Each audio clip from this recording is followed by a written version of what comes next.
estoy en la asignatura de desarrollo de producto y prototipado, y lo primero que hacemos es que entiendan que bueno, para llegar a un producto, para desarrollar un producto, lo más importante es tener muy claro cuál es el problema que tiene un determinado cliente. Empezamos porque tengan una hipótesis de quién es mi cliente y cuál es el problema que realmente merece la pena solucionar.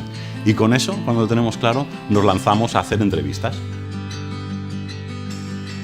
En clase lo que hacemos básicamente es, oye, ya he identificado a ese early adopter, voy a llamarle y le voy a preguntar por esto, pero no le voy a enseñar el producto ya, el producto final, le voy a enseñar un mínimo producto viable, algo que me permita tener información para empezar a validar si realmente hay un problema que merezca la pena. Y a partir de ahí lo que hacemos es validar la solución.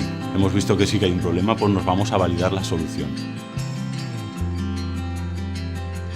Nosotros no decimos si la idea es buena o mala, es el cliente en clase, ellos están llamando ahora mismo para saber si lo que tienen en la cabeza merece la pena.